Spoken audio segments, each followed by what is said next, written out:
Suspended Public Protector Busisiwe Mkhwebane's fitness inquiry has wrapped up 3 days of meetings where they deliberated on the draft report.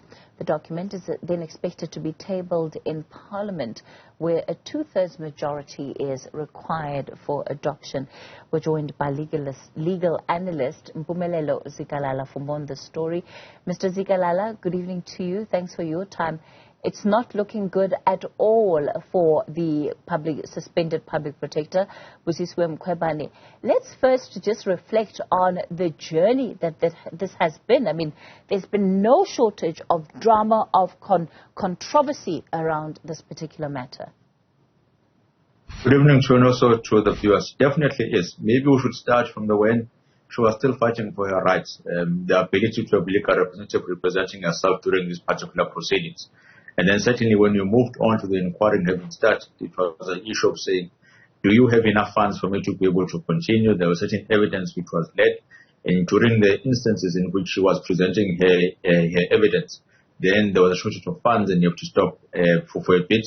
And then they came back after saying that the funds are available. And closer to the end, it's the question of saying, have you allowed me enough opportunity to submit my closing arguments? But most importantly, are you going to ignore the various submissions that I made as a public protector in terms of saying that the presiding officer is a bit biased, so that has a potential of changing the whole process? Not to mention the amount of outstanding court judgments which are still, or certain matters which are still within the courts, which will have a direct bearing on how these particular proceedings are going to be. It's certainly going to be one of the lessons in which South Africans are going to learn in terms of how to deal with or what to do if you want to impeach a public protector, or most importantly, what not to do if you want to do that. So it's one of those instances in which I personally think we've missed a valid opportunity of learning or creating ground rules in terms of impeachment, observing the issues of impartiality, and also an instance of saying that if you want to allow a person to make their representatives in a positive manner or in a manner that seems to be fair, how do we go about doing that? I suppose one of the things that also made it difficult, and this is not making commentary on the substantive issues that were before this inquiry, but the existence of hostilities on both parts muddied the waters and by and large became the story instead of what this inquiry was actually established to do. Definitely, which is why I'm saying I think we've missed a very important opportunity of laying the ground rules of what do we do if you want to impeach a public protector. We all know that we are young democracies. Certainly an office, or the office of the public protector, is one that has not been in existence for maybe for decades and decades and decades of years. But when it came to making sure how to make sure that the ground rules of removing public protectors are there, we've just definitely missed this one. But the most important one is this. It seems as if many other individuals would have wanted what we would call a superhuman public protector. A public protector that does not make mistakes. A public protector in which whenever they go to court, where their findings are being challenged, the courts are always going to find in favor of the public protector.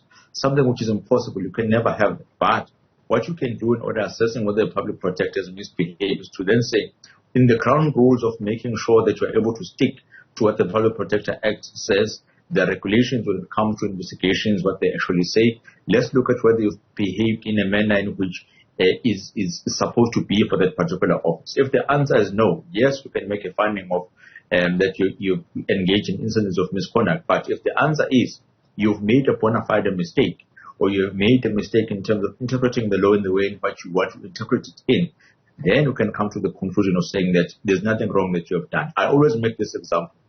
A judge who's sitting within the division of KZN, if a matter in which they were adjudicating on is taken to the SCA, and the SCA then overturns that particular decision, the SCA does not say the judge cannot be able to do its job or they must be removed from their office. It simply says, we are going to pronounce on whether you've done something wrong or right, but you can continue with whatever that seems to be taking place or doing those matters on a regular basis. The only time in which we are going to go in instances where you have seen that there is gross misconduct that has taken place, and then take action on that one. These, of course, go to the heart of the matter where this inquiry is concerned. Incompetence and misconduct. Based on just some of the reporting today, and I'm careful sort of into venturing into these parts until that draft report is tabled before Parliament, but it looks like the committee has relied quite heavily on the exact issue that you're raising. A lot of the cases that that Ms. Mkhwebane would have lost through the courts. She's long complained about this issue of the amount of cases she's lost, the personal cost orders. Do you think that there's room for Parliament to look at that complaint, and I suppose independent of the fact that she's the one raising it, but for future public protectors, because you're right in saying that a lot of precedent is also being set just by virtue of this case, of this inquiry unfolding in the way that it has? Now, what you don't want is a public protector is going to have a very shaky hand when it comes to writing recommendations or finding that certain executive members have misbehaved, only because the public protector is scared of personal cost orders which are going to be issued by the courts. Now, it also goes into our court systems and also to our judiciary in terms of saying, at what point exactly should we issue personal cost orders to individuals? What is the test that ought to be done in order for us to be able to determine whether a personal court order to be given?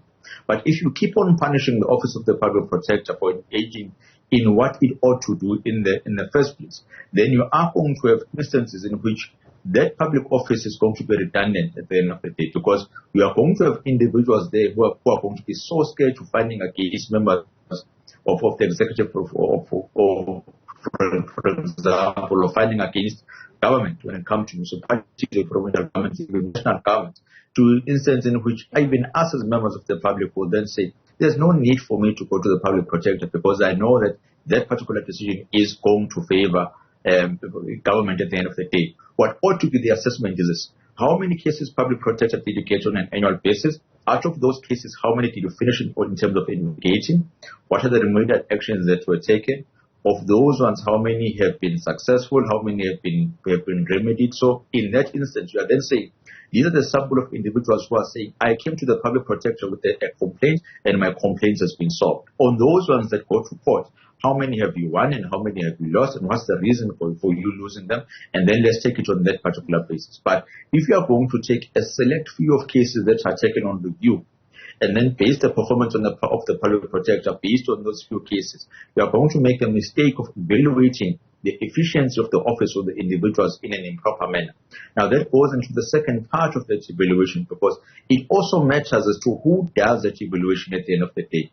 You can't take me, not being a doctor, and say I must go and supervise a neurosurgeon whether they're conducting an operation, a head operation in a proper manner. I will not be able to check whether they're doing something right or doing something wrong. Then the question then comes in this committee which was set up by Parliament, do you have committee members who are independent, committee members who have both the skills and the ability to be able to evaluate whether someone can be found guilty of misconduct, yes or no? If you can't do that, then you're going to find problems, because they are going to evaluate the wrong thing, the wrong processes, use the wrong tools, and come to the wrong determinations. And it is only the court that they will then come back at the end of the day and say, the process that you've engaged in, we are going to set it aside because we can see there are certain flaws that have taken place. My one fear on that one, the time and the money that we would have spent on it would go to waste, because we are not going to get any results, as stated earlier, of saying, how should a public protector be impeached if you want to impeach a public protector? What are the things that ought to be looked at if you want to check whether a public protector is engaged in misconduct? If we do not develop those tools now, we are going to keep wasting time and money, as some may argue that we are doing now, and not come up with positive results.